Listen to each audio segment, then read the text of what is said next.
ये धरती अपनी है, ये आसमां हमारा। ये धरती अपनी है, ये आसमां हमारा। सारे जहां से अच्छा हिंदुस्तान हमारा। ये धरती अपनी है, ये आसमां हमारा। सारे जहां से अच्छा हिंदुस्तान हमारा। वंदे मातरम, वंदे मातरम, वंदे मातरम, वंदे मातरम।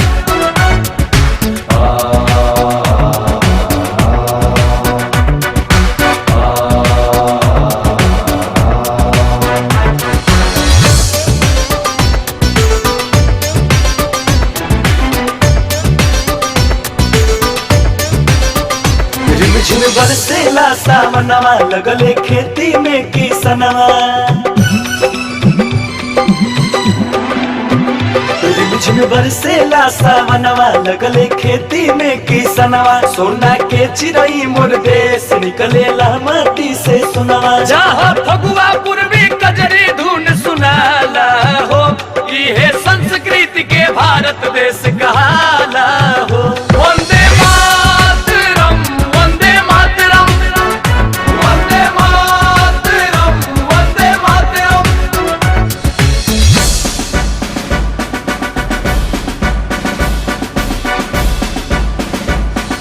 विजयी विश्व तिरंगा ऊंचे अंबर में लहराएगा। बुरी नजर से जो देखेगा, मिट्टी में मिल जाएगा। विजयी विश्व तिरंगा ऊंचे अंबर में लहराएगा। बुरी नजर से जो देखेगा, मिट्टी में मिल जाएगा। माताओं की गोद से निकला हर एक बेटा वीर है। भगत सुभाष आजाद जी मेरे भारत के तस्वीर है।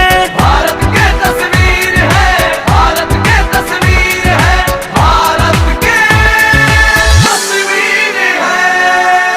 कुर्बान जो जान को कर गए, उनको नमन इस देश का। चाहे निकल जाएगा दम, तेरे ही पथ पे चलेंगे हम। तेरे ही पथ पे चलेंगे हम। झंडा तीन रंग का आन बान शान